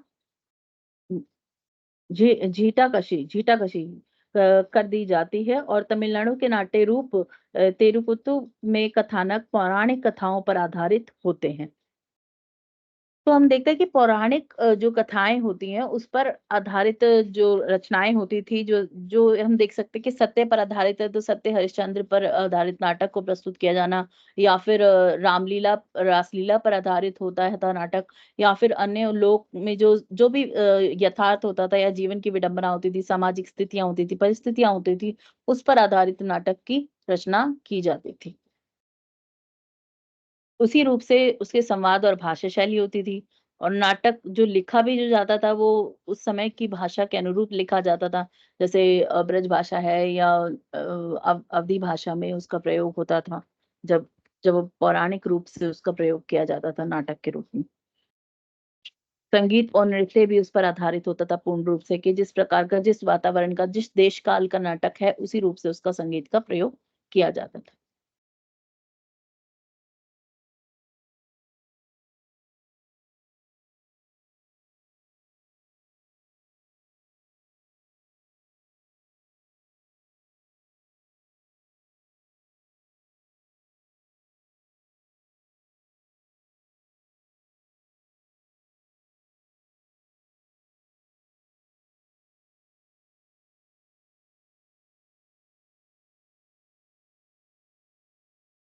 अच्छा, मंच का जो कैसे मंच बनता है, किस तरह से मंच कितना ऊँचा होना चाहिए, उसके आकार, उसका किस प्रकार से सीढ़ियाँ होनी चाहिए ऊपर जाने के लिए, चढ़ने के लिए, बैक स्टेज पे पर्दे होने चाहिए, एक कमरा होना चाहिए। तो पूरा रंगमंच बनाने के लिए उसकी पूरी स्थिति का, पूरा स्थान का पूरा ध्यान रखा जाता है और उसको उस रूप से बनाया जाता है, जिसमें हम देखते हैं कि मंच है और मंच पर जहाँ पे कलाकार अपनी प्रस्तुति करते हैं, नाटक को प्रस्तुत करते हैं और जहाँ मंच है, मंच के सामने ही दर्शकों की कुर्सियाँ होती हैं, जिसमें दर्शक बैठकर नाटक को देखते हैं। तो यह भी इसके अंतर्गत एक सीखने की, समझने की आवश्यकता होती है। तो आज का जो विषय है वो लगभग संपूर्ण हुआ। आगे का हम अगली क्लास में, अगली कक्षा में उसको पूर्ण करेंगे।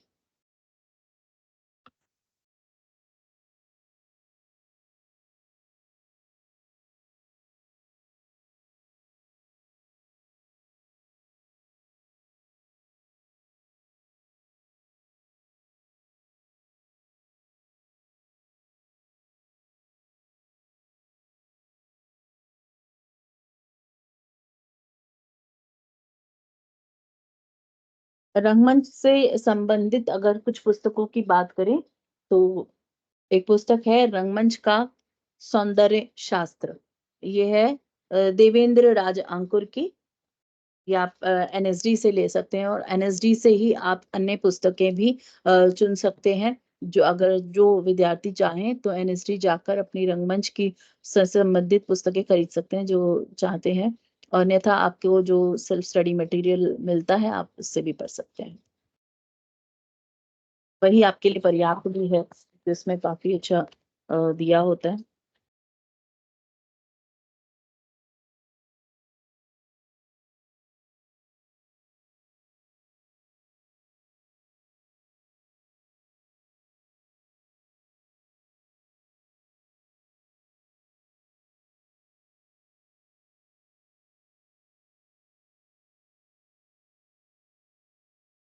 पिछली कक्षा में हमने जो भी पढ़ा था उसमें हम विभिन्न चरण पढ़े थे कि अभ्यास करने के कौन से चरण होते हैं नाटक प्रस्तुति से पहले, कि पहले जो पहला चरण होता है उसमें जो अभिनेता है मतलब निर्देशक जो है वो अभिनेताओं को लेख के रूप में उनका डायलॉग्स देते हैं कि आपके ये सब डायलॉग्स हैं, इसको आपको बोलना है।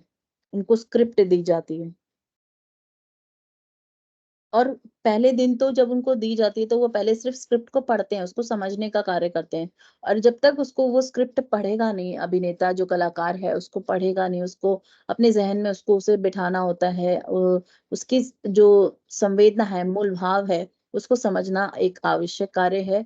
और जब तक स्क्रिप्ट को पढ़ नहीं पाएगा, जब तक उसको वो डायलॉग्स भी नहीं समझ में आएंगे, जब तक अगर चलो वो डायलॉग्स भी किसी प्रकार याद कर ले, परंतु अगर जब तक उसको वो उसके भाव को स्पष्ट रूप से समझ नहीं पाएगा तो वो उसे प्रस्तुत भी नहीं कर पाएगा। तो इस चीज को समझना अति आवश्यक है।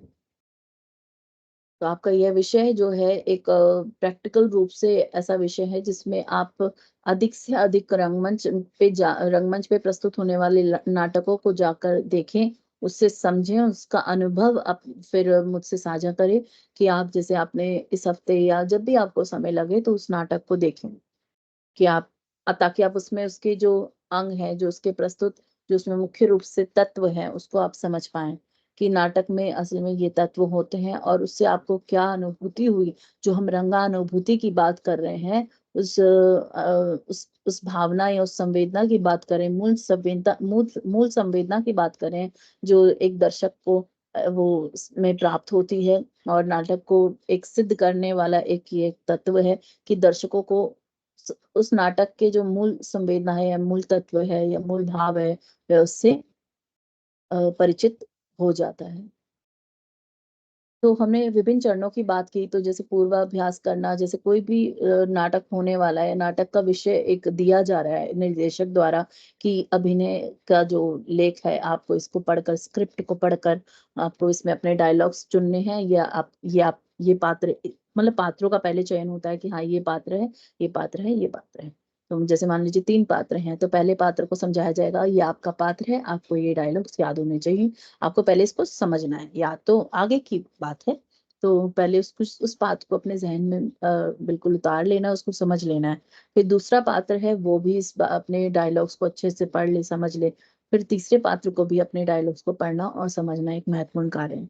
ठीक है, पहला नंबर एक ये कि पहले अपने पात्र के जो डायलॉग है, स्वयं के जो भी डायलॉग है, उसको ढंग से स्क्रिप्ट से पढ़ लिया जाए, समझ लिया जाए, उसकी रूपरेखा को समझ लिया जाए, ये नाटक उनसे क्या चाहता है, उसके मूल भाव को समझ लिया जाए। तो इसके बाद हम बात करेंगे दूसरा चरण जो है कि पहले जो अभिनेता है उस डायलॉग्स को, उस स्क्रिप्ट को देखकर पढ़ता है। एक एक डायलॉग को वो देखकर पढ़ेगा कि हाँ निर्देशक वगैरह जो भी बात कही गई है इस नाटक में, निर्देशक द्वारा ये संदेश दिया गया है कि इसमें हमें ये डायलॉग में इस तरह से अपना भाव प्रकट करना चाहिए। तो हम उस मूल भाव को पहले सिर्फ एक रीडिंग के तौर पे पढ़ते हैं कि हम कुछ रीड कर रहे हैं, उस आधार पर उसको पढ़ते हैं। तब धीरे धीरे पढ़ते हैं। फिर इसकी जो प्रक्रिया है, इसमें लगभग मतलब 1 हफ्ता या 4-5 दिन लग जाते हैं कि जब एक अभिनेता जो है उसको देख देख कर पढ़ता है, देख देख के पढ़ने के बाद उसको 1 हफ्ते बाद, लगभग 1 हफ्ते बाद उसको वह जो डायलॉग्स है, वो स्क्रिप्ट है, वो पूर्ण रूप से उसको याद हो जाती है, समझ आ जाती है। मतलब वो समझ तो पहले ही लेता है पर उसको याद वो आ जाती है। उसका जो कथा वस्तु होता है वो तो पहले ही समझ लेता है, जब वो शुरुआती तौर पे, जब वो 1 हफ्ते तब उसको देख रहा होता है, तब की बात है। लेकिन अगर एक हफ्ते बाद उसको वो धीरे धीरे पढ़ रहा है, फिर उसके बाद वो धीरे धीरे उसको वो डायलॉग याद हो जाएंगे। हो सकता है कहीं ना कहीं उसकी त्रुटियां हो जाए, कुछ ना कुछ उसके शब्द छूट जाए या कुछ रह जाए, पर वो भी धीरे धीरे पूर्ण रूप से, जब तक नाटक नहीं होता तब तक वो सब तैयार हो जाता है। तो इसी प्रकार जब ये सब चलता रहता है कि हाँ डायलॉग्स बोले, देख के बोला, हर डायलॉग्स को बार बार देख के बोलता है। फिर उसके बाद वो धीरे धीरे उसको एक उसमें परिपक्व हो जाएगा और उसको हर रोज फिर उसको धीरे धीरे बिना देखे उसको बोलना शुरू करेगा। हो सकता है कि वो पहला एक पेज जो है, उसका एक पन्ना जो है, उसको बिना देखे बोले, फिर दूसरे पन्ने में उसको याद ना आए तो वो उसको भी थोड़ा सा देखेगा, फिर उसके बाद वो बोल लेगा। फिर उसके बाद अंत में वो उस नाटक के जो पूरे डायलॉग्स हैं या जो उसके स्वयं पात्र के जो डायलॉग्स हैं, वो उसको पूर्ण रूप से समझ लेगा, जान लेगा और उसको पढ़ लेगा। तो इस प्रकार से हमने ये सब जाना और अब हम बात करेंगे तीसरे चरण की। जब उसे वो डायलॉग्स याद हो जाते हैं, स्क्रिप्ट याद हो जाते हैं, तो इसके बाद उसके पास अन्य जो जो उसकी महत्वपूर्ण जो कार्य होते हैं कि अपने पात्र से संबंधित उसको अपने वेशभूषा का पता करना, वेशभूषा उसको किस पात्र के आधार पर उसको क्या वेशभूषा पहननी चाहिए और उसको किस प्रकार से उसकी जो उसका सज्जा है, मेकअप होगा, वो किस प्रकार से उसका मेकअप होगा। तो ये सब चीज़ें एक अभिनेता को पता होनी चाहिए और जिस प्रकार जब तक अभिनय नहीं होता तब तक उनके एक अभिनय होने से पहले एक प्रैक्टिस किया जाता है, उसका एक उस प्रक्रिया को एक बार दोबारा से उसका अभ्यास किया जाता है और ताकि वो मंच पर अच्छे से प्रस्तुत हो सके। और इसी प्रकार से संगीत और सबका इसमें समावेश होकर पूरा संपूर्ण रूप से या पार्श्व कर्मी के पूरे सहयोग से नाटक को रंगमंच पर प्रस्तुत किया जाता है। तो रंगमंच पाठ और प्रदर्शन। रंगमंच की विधा को हम समझ रहे हैं, उसके ऊपर पढ़ रहे हैं, उसको जान रहे हैं, उस पर हमने चर्चा की और उसको किस तरह से प्रदर्शित किया जाता है नाटक को रंगमंच पर। नाटक और रंगमंच का क्या आधारभूत उनकी क्या उसका महत्व है और किस प्रकार से उसे प्रस्तुत किया जाता है, उसका क्या अर्थ है और हमने इन सभी विषयों पर इन विषयों पर महत्वपूर्ण रूप से तथ्यों को हमने जाना, इस पर चर्चा की। तो आप सभी का धन्यवाद। आज की ये कक्षा यहीं समाप्त होती है और अगली कक्षा में हम आगे की इकाई के पर चर्चा करेंगे। धन्यवाद।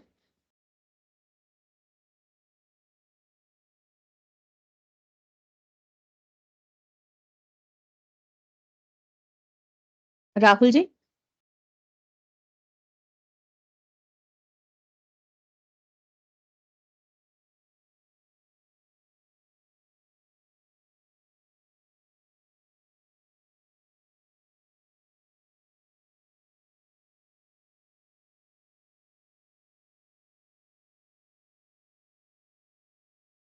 राहुल जी।